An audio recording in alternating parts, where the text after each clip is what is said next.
Salut Westrack. Aujourd'hui, dans cette interview exclusive, on accueille une artiste émergente qui nous vient de Évreux et on a hâte de vous la faire découvrir, c'est Marianne Pérudin. Marianne fait partie des 5 projets sélectionnés pour les auditions régionales des Inouïs du Printemps de Bourges et c'est donc un tremplin pour les artistes en émergence. Elle sera au concert au 106 de Rouen mercredi 28 janvier avec les autres projets pour les auditions de ce tremplin. Bonjour Marianne, bienvenue sur Westrack. Bonjour, merci beaucoup. Pour te présenter un peu aux auditeurs, ton dernier single, Des falaises et du vent, est sorti l'année dernière et évoque beaucoup d'images fortes, un rapport à la nature. Est-ce que tu peux nous dire en quoi ce single représente bien l'ambiance de ce que tu produis habituellement et justement, quelle est-elle ? Qu'est-ce que tu produis ? Quel est ton style ? Oui, je fais de la chanson. Le cœur du projet, c'est vraiment guitare-voix. Moi, je fais de la guitare classique, donc tous les morceaux sont composés en guitare-voix. C'est ce qu'on retrouve beaucoup dans les morceaux. Et ensuite, on ajoute souvent des guitares électriques, des textures, des sons un petit peu plus électroniques, mais c'est tout reste organique, mais c'est des guitares électriques, des nappes, de la basse, des choses comme ça. Et Des falaises et du vent, c'est un morceau qui parle d'ancrage et de la nature, et il représente assez bien ce que j'ai envie d'exprimer aussi dans la musique, c'est-à-dire parler de la nature, de choses assez optimistes et poétiques. J'ai écouté pas mal de folk, même si je pense que je fais pas vraiment de la folk, ça reste plus chanson, mais j'ai écouté quand même beaucoup de folk et des choses assez... J'aimais bien les guitares-voix, les choses qui sont très intimistes, très peu arrangées et qui sont assez brutes. Donc je pense que ça resté un petit peu. On parle souvent de la Normandie pour le côté Le Havre, évidemment, c'est là d'où vient Westrack, et puis Rouen aussi pour son vivier d'artistes, notamment la scène rock. Mais alors du côté d'Évreux, c'est quoi la scène normande là-bas ? Est-ce que c'est plutôt cette scène un peu folk, chanson justement ? Alors moi, je suis partie pendant longtemps d'ici. Je suis revenue il y a seulement 1 an, donc je redécouvre un peu la scène locale. Mais j'ai l'impression que c'est assez rock. Peut-être que je me trompe. Je vais découvrir aussi grâce aux Inouïs et tout, de me rapprocher un peu des salles du coin. Donc ça va se faire un peu petit à petit. Ah après la Normandie, terre de rock, on peut pas y échapper en tout cas. En effet, les Inouïs, c'est ton actualité chaude. Hein. Tu as été sélectionné pour représenter ton projet, au Printemps de Bourges. Donc il y a une audition qui se fait mercredi 28 janvier. Déjà félicitations, c'est déjà une belle étape. Merci. Donc ensuite il y a ce concert qui est aussi une audition qui est d'ailleurs ouvert à tous. Chers auditeurs, vous pouvez vous y rendre, c'est gratuit, c'est à Rouen au 106. Qu'est-ce que ça représente pour toi que ton projet soit sélectionné, surtout si tu viens de revenir en Normandie? J'imagine que le projet il est en pleine transformation, évolution. C'est le bon moment pour toi que le projet soit sélectionné ? Ah oui, complètement. En fait, ça me permet déjà, même juste les auditions, ça me permet vraiment de me rapprocher de plein de choses localement, notamment de la salle du Cube à Évreux, de me rapprocher de la scène locale, de découvrir un peu qui se passe ici, donc c'est vraiment super déjà sur le plan régional. Et puis après, les Inouïs, c'est vrai que c'est une forme de validation qui reste très chouette et c'est un honneur pour moi d'avoir été présélectionnée. À quoi on peut s'attendre pour ce concert ? T'as prévu des choses spéciales pour surprendre le jury qui sera là et le public qui viendra te découvrir ? J'ai prévu de faire plutôt ce que je faisais il y a un certain temps, c'est-à-dire j'ai fait beaucoup de solos récemment et là je vais reprendre la formule duo avec laquelle j'ai plutôt commencé, et donc ce sera vraiment guitare classique, voix et une guitare électrique qui m'accompagne pour ajouter des textures.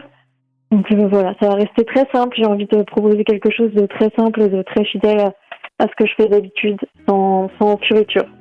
Et sur scène, au niveau de la scénographie, peut-être des lumières, il y a cette ambiance assez nature qu'on peut retrouver ou pas du tout ?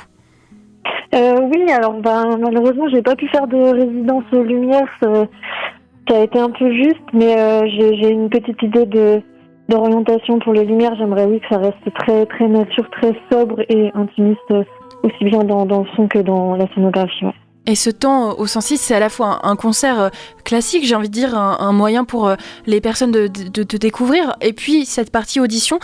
Comment toi tu l'appréhendes, ces deux visions, et est-ce que justement pendant les auditions, alors je sais que c'est très timé, hein, mais est-ce qu'on vous laisse la liberté du choix de la scéno, si vous avez envie d'en avoir une particulièrement ou pas, des lumières, de l'ordre des chansons, tout ça, c'est vraiment votre choix ?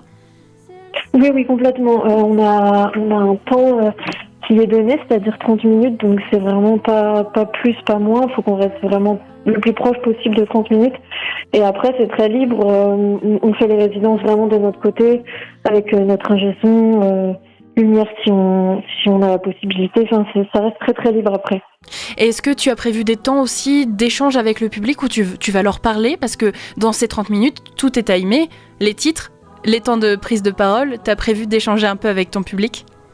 C'est ça, il faut prévoir un peu, pour pouvoir regarder une marge de liberté et en même temps estimer un peu combien de temps on va pouvoir discuter. Donc il y a des petits temps d'échange. Après, moi, je parle pas énormément sur scène, mais j'aime bien pouvoir quand même échanger, me présenter, etc. Est-ce que tu as des petits rituels avant de monter sur scène que tu vas pouvoir continuer pour ce concert ? J'aime bien être un petit peu seule et me recentrer et essayer de me reconnecter un peu aux morceaux, enfin à l'essence des morceaux, un peu au moment pendant lequel je les ai créés. Parce que souvent quand on se retrouve sur scène, il y a une espèce de dissociation qui peut se faire où moi je sais que je compose beaucoup dans la nature ou quoi, donc forcément la distance entre être sur scène et être tout seul dans la nature, c'est énorme. Donc j'essaie de retrouver un petit peu ce truc-là pour pouvoir chanter les morceaux en étant un peu connecté avec eux. La suite de cette étape après ce concert, c'est un retour du jury, donc qui peut déjà t'aider un petit peu à transformer ton projet par la suite, à te donner des bons conseils. Et puis il y a évidemment une étape nationale au Printemps de Bourges, c'est au mois d'avril. Qu'est-ce que ça représenterait pour toi, pour ton projet, d'être sélectionné ? Ça me semble complètement fou. J'essaie de pas trop penser à la suite pour le moment, de faire étape par étape, mais c'est vrai que le Printemps de Bourges, ça me semble assez fou et je pense qu'il y aura... J'aurais envie de retravailler plein de choses entre-temps, peut-être à ce moment-là, pourquoi pas de voir pour les lumières, justement ce que j'ai pas eu le temps de mettre en place pour les auditions, mais oui, ce serait génial. Pour la suite, est-ce que tu as des projets, peut-être un EP, un album ? Tu as des envies en dehors de ce tremplin, d'autres trucs sur le feu ? Oui, et j'ai un EP qui est en cours de création, enfin, qui est presque fini d'être enregistré. Et donc, il est prévu pour cette année. J'ai pas encore choisi le nom, j'attends d'avoir tous les morceaux vraiment finis pour voir s'il émerge. Mais j'ai des petites idées et il y aura 6 titres. Et je l'ai enregistré dans une petite maison dans les Pyrénées en décembre. Donc, ça va être très chouette, j'ai hâte. Peut-être un premier single au printemps, enfin pour sûr. Et après, on verra comment on étale tout ça. J'ai quelques options de dates cet été. Et c'est pas encore complètement confirmé, mais peut-être des petits festivals, des choses comme ça. Moi, j'ai une page Instagram, c'est Marianne Perudin. Merci beaucoup Marianne, on te souhaite bonne chance pour cette audition, puis un très bon concert évidemment. À bientôt sur West Track. Merci beaucoup, au revoir. N'hésitez pas à retrouver toutes les interviews des autres sélectionnés pour ces auditions sur le site west-track.com. Her hand in mine, holding sorrow.